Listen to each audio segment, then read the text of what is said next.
Fredrik is not well spoken. He's got one thing on his mind, but says something completely different when he speaks. He's just not able to speak in a clear, coherent and interesting way. When Fredrik speaks, very few people listen. Jax. When Jax opens his mouth, everyone stops what they're doing only to listen to him. He's so well spoken. He speaks clearly, confidently and in a captivating way. Everyone listens to Jax because Jax is able to speak like he thinks. It wasn't long ago that I struggled with speaking. I would have a clear, coherent thought in my mind, but it would come out all wrong once I said it. Others would get bored and confused when I spoke, and I would even confuse myself as I was making my point. Have you ever experienced that? Because I have countless times, but I've recently discovered how to be able to speak as clearly as I do in my mind. In this video, I will teach you the 3-step framework I use to speak like I do in my mind. Step number 1 of this framework regards the things you need to do before you open your mouth. In this step, you need to think before you speak. You need to think about what you actually want to say. So imagine this scenario. You're at work or at school and you're in some sort of group project setting and you've got an idea on how to actually improve the project you're working on. So you got this idea clear in your head.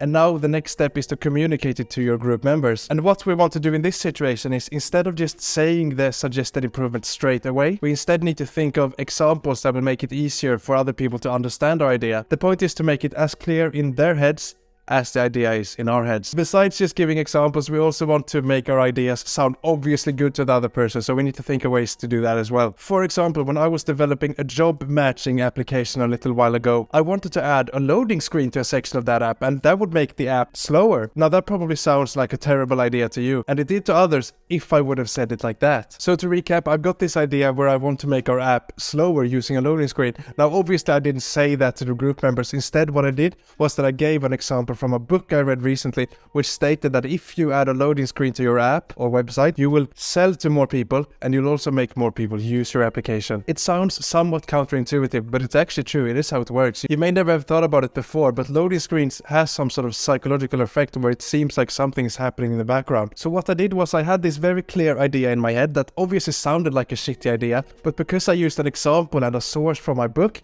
I managed to make it sound obviously good. Like, of course people want higher conversion and more people to use our app. So it ended up becoming a no-brainer for everyone in the group. Step number 1, think before you speak. Think about stories, sources and examples that will support your idea. The second step of this framework is regarding how we actually behave once we are speaking, once we're saying the words. And for this step, there are only 2 things we need to focus on. It's very simple. Step number 1 is to look at people and watch for their reactions. Are they confused? Are they engaged or bored? And then we need to adjust accordingly. So for example, if someone looks obviously confused, we need to explain whatever we're saying in a much clearer way. If the person you're talking to is bored, you've already lost and you will probably not be able to get your point across at that point in time. Instantly make it more interesting or stop talking. Let the other person talk. Now this may all sound obvious to you, but you probably come across people who keep talking to you and you're just there bored out of your mind and you're making it very obvious that you're not having a nice conversation, but they keep talking. So this is not obvious and that's why I'm mentioning it in this video. So that was the first thing to do whilst we're talking. It's to watch the other person. Now the second thing we need to do while we're actually talking to other people is to always stick to the point. So to illustrate our idea, we use stories, examples and sources to make it clearer, but we should never forget the purpose of the stories and examples and ideas that we use. And the purpose is to get the idea across. You probably met people who they're trying to get an idea across and then they start telling a story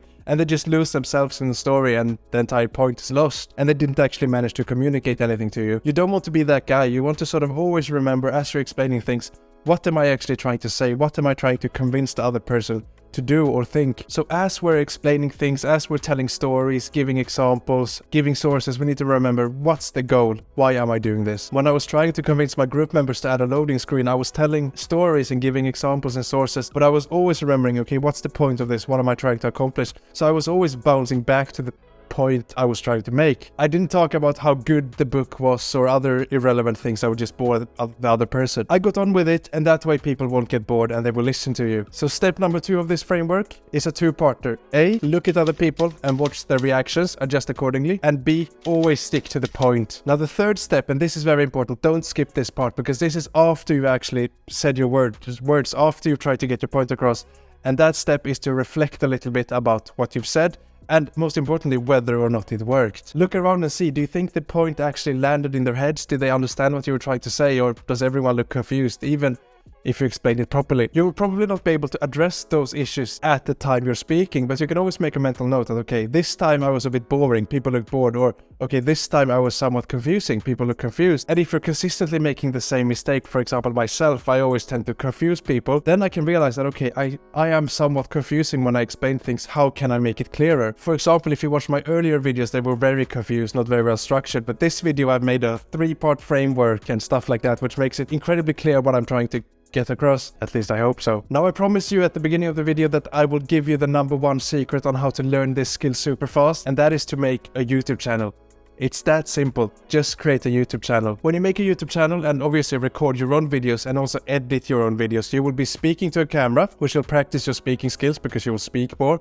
And you will most importantly edit yourself. In the editing process, you'll be able to tell, okay, I didn't explain this properly, or this was very confusing, or I pronounced this word wrong. That happens to me all the time. And it's always frustrating in the edit, like, oh, I didn't get the take right. Will I do a retake or not? But anyways, the point is that if you edit yourself, you'll be able to hear what problems you have when you're trying to explain things, and you'll be able to adjust them pretty quickly. Another good thing with having a YouTube channel is that YouTube gives you feedback on what works and what doesn't work. For example, if you use YouTube Analytics, you'll be able to tell when people stop watching your videos, when they skip past, or when they will rewind. So when you make your YouTube videos and you do a certain thing that people skip past, maybe try skip doing those things in real life. And of course, if you make a YouTube channel and you upload regularly, you will have a natural urge to improve something about your presentation every single time. And camera skills translate well into other types of speaking, whether it's with friends at work, presentations, public speaking, stuff like that. It's just a good skill to have. Creating a YouTube channel is the best way to learn how to speak like your thoughts. If you like this video, you may like the 2 videos I did on public speaking. I've linked them below. If you like this video and would like to know more, you can always book a call with me. I will link that below. Click and watch this video next and I shall see you there. Take care, hope it helped.